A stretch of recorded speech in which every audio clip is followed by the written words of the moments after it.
myself Nurullah Azhari and you have started watching Notify Physics.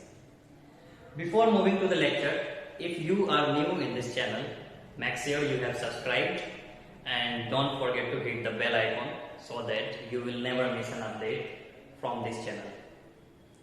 Okay, without any further delay, let's get started. तो basic mathematics for physics के series में हम लोग vectors का 3 part अब तक पढ़ चुके हैं, है ना।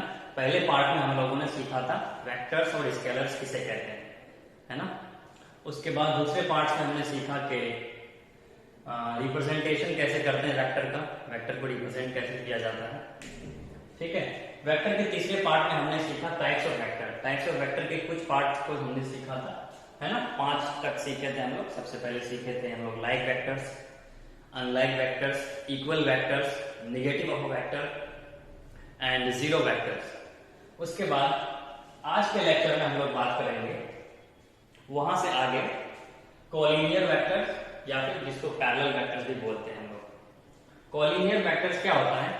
2 या 2 से अधिक वेक्टर जो एक लाइन के अलोंग हो, है ना, या फिर एक दूसरे के पैरेलल हो, है ना। 2 या 2 से अधिक vectors having the same line of action, यानी कि एक लाइन के अलोंग हो 2 या 2 से वेक्टर, या फिर वो एक दूसरे के पैरेलल हो, तो इसको क्या बोलेंगे हम लोग? कोलिनियर वेक्टर्स बोलेंगे, ठीक है। कोलिनियर वेक्टर का जो है डायरेक्शन सेम हो भी सकता है, नहीं भी हो सकता है। जरूरी नहीं है कि सेम डायरेक्शन हो। जैसे कि 2 वेक्टर है, कोई वेक्टर ए है, कोई वेक्टर बी है ना। कोई वेक्टर ए है, कोई वेक्टर बी है, 2 वेक्टर्स हैं, 2 वेक्टर्स एक दूसरे के पैरेलल हैं, तो इन दोनों को हम लोग क्या बोल सकते हैं? कोलिनियर वेक्टर्स बोलते हैं।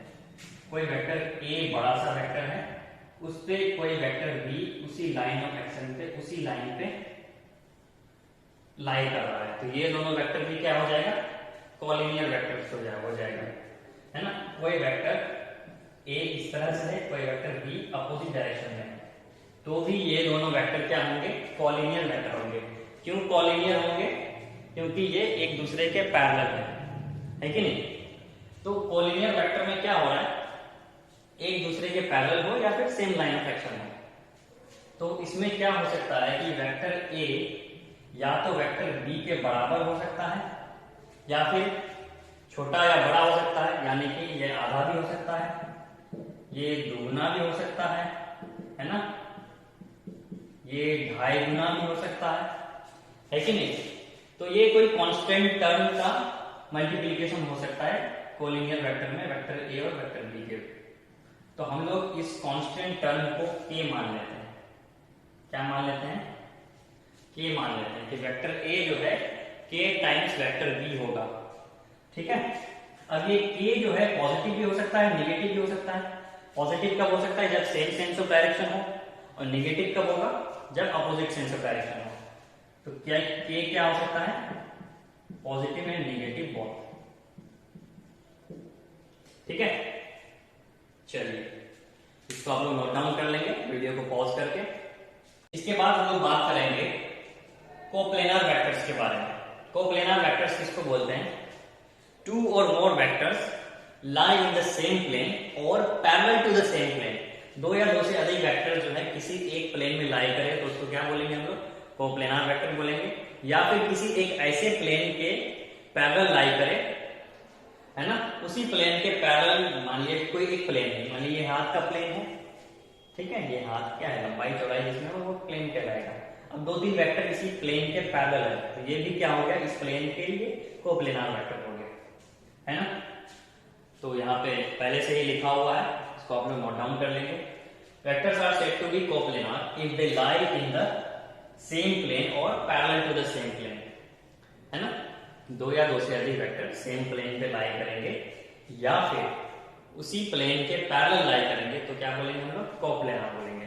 अगर ऐसा नहीं होता है ना, तो उसको हम लोग क्या बोलेंगे? नॉन कोप्लेनर वेक्टर बोलेंगे। कौन सा वेक्टर बोलेंगे? Non coplanar vectors. Non coplanar vectors क्या होता है? 2 या 2 से अधिक वेक्टर्स एक ही सेम प्लेन पे लाई नहीं करेंगे, हो सकता है 2-3 अलग दूसरे प्लेन पे लाई करते होंगे, है ना। तो ये केस अगर नहीं होता है तो हम लोग क्या बोलेंगे? उसको नॉन कोप्लेनर वेक्टर्स बोलेंगे। चलो बढ़ते हैं आगे। इसके बाद हम लोग बात करेंगे यूनिट वेक्टर्स के बारे में। यूनिट वेक्टर्स क्या होता है? यूनिट वेक्टर जो होता है, ऐसा वेक्टर होता है जिसकी मैग्नीट्यूड 1 होती है। कितनी होती है? 1 होती है, यानी कि यूनिट मैग्नीट्यूड होती है, इसीलिए इसका नाम क्या पड़ा है? यूनिट वेक्टर पड़ा है। लेकिन इसमें एक डायरेक्शन होता है ना, ये किसी एक पॉइंट की तरफ डायरेक्टेड होता है। यूनिट वेक्टर क्या होता है? किसी एक पॉइंट की तरफ डायरेक्टेड होता है। इसीलिए हम लोग यूनिट वेक्टर्स का यूज जो है डायरेक्शन को स्पेसिफाई करने के लिए यूज करते हैं ना। यूनिट वेक्टर का यूज क्या करते हैं हम लोग? डायरेक्शन को स्पेसिफाई करने के लिए करते हैं। मीन्स जहां भी हम लोगों को डायरेक्शन बताना होता है, वेक्टर्स का मैग्नीट्यूड दिया हुआ रहता है, तो हम लोग यूनिट वेक्टर का यूज करते हैं डायरेक्शन बताने के लिए। ठीक है? A unit vector is a vector of unit magnitude, okay, and points in a particular direction. किसी particular direction की तरफ points करता है। It is used to specify direction only, है ना? यूनिट वेक्टर का यूज किसके लिए किया जाता है? सिर्फ और सिर्फ डायरेक्शन को स्पेसिफाई करने के लिए। ठीक है?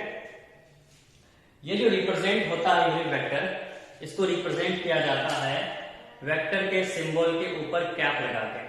क्या करके? वेक्टर के सिंबल के ऊपर कैप लगा के।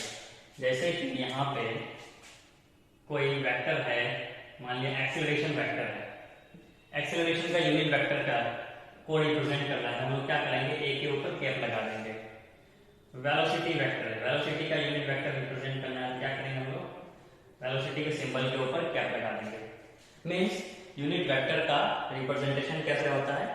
वेक्टर के सिंबल के ऊपर हम लोग कैप लगा देते हैं। कैप इस तरह से ऊपर, कैप उल्टा करके, उल्टा भी।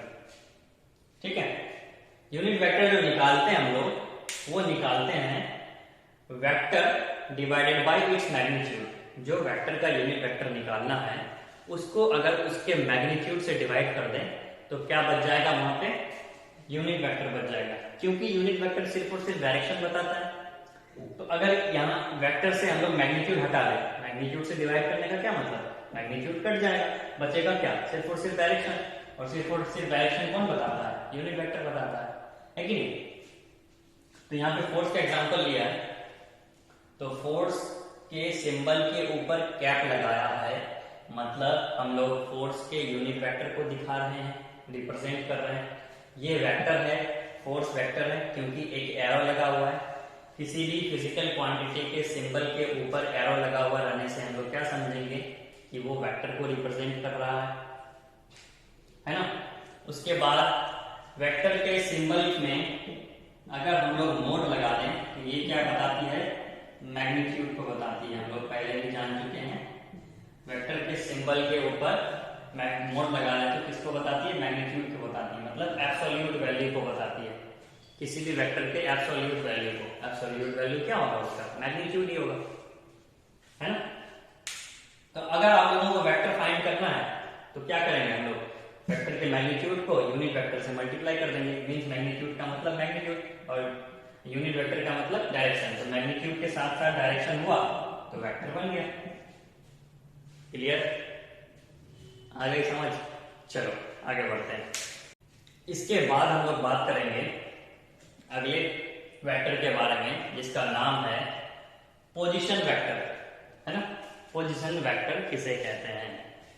पोजीशन वेक्टर कहते हैं ऐसे वेक्टर को जिसका यूज करते हैं हम लोग पोजीशन बताने के लिए। किसके लिए यूज करते हैं? पोजीशन बताने के लिए। Position vectors represent the position of an object in a plane with respect to a fixed point that is origin of a coordinate system, है ना? पोजीशन वेक्टर क्या होता है? किसी प्लेन में किसी चीज के पोजीशन को बताने के लिए हम लोग किसका यूज करते हैं? पोजीशन वेक्टर का। और किसके अकॉर्डिंग हम लोग पोजीशन बताते हैं? किसी कोऑर्डिनेट सिस्टम के ओरिजिन से। किसी कोऑर्डिनेट सिस्टम के ओरिजिन से हम लोग उस ऑब्जेक्ट का पोजीशन बताते हैं। तो उस ऑब्जेक्ट का पोजीशन जो है अलग अलग कोऑर्डिनेट सिस्टम के ओरिजिन से अलग अलग हो सकता है। हो सकता है कि नहीं? बिल्कुल हो सकता है। अगर यहाँ पे एक एक्स वाई एक्सिस बनाया है तो इस ओरिजिन से जो डिस्टेंस है वो ओपी है। हो सकता है कोई और बनाए तो वहां से पी की डिस्टेंस अलग हो जाए, है ना? तो हम लोग किसी स्पेसिफाइड प्लेन से किसी ऑब्जेक्ट का अगर पोजीशन बताना हो तो उसके ओरिजिन से उसकी लंबाई नापते हैं, है ना, और डायरेक्शन भी ओरिजिन से ही लेते हैं, ओरिजिन से ओ से उस पॉइंट पी की तरफ। ठीक है, समझ में आ रहा है? क्लियर। पोजीशन वेक्टर का क्या यूज है? किसी प्लेन में किसी ऑब्जेक्ट के पोजीशन को बताने के लिए हम लोग पोजीशन वेक्टर का यूज करते हैं, है कि नहीं? पोजीशन वेक्टर को हम लोग आर से डिनोट करते हैं, स्मॉल आर से। किसे डिनोट करते हैं? स्मॉल आर से। तो जो मैग्नीट्यूड यहाँ पे ओ से पी का है, ओ से पी का जो मैग्नीट्यूड है वही मैग्नीट्यूड क्या होगा? आर का। मतलब यहाँ पे वेक्टर ओपी बराबर क्या है? वेक्टर आर है। ठीक है, तो जो मैग्नीट्यूड वेक्टर आर का है वही मैग्नीट्यूड वेक्टर ओपी का भी है। क्लियर? ठीक है, चलिए आज के इस लेक्चर को यहीं पे फिनिश करते हैं और फिर देखेंगे अगले पार्ट में वेक्टर का और भी पार्ट आना ही है। ठीक है, तब तक keep loving, keep supporting, keep studying, keep working hard. All the very best.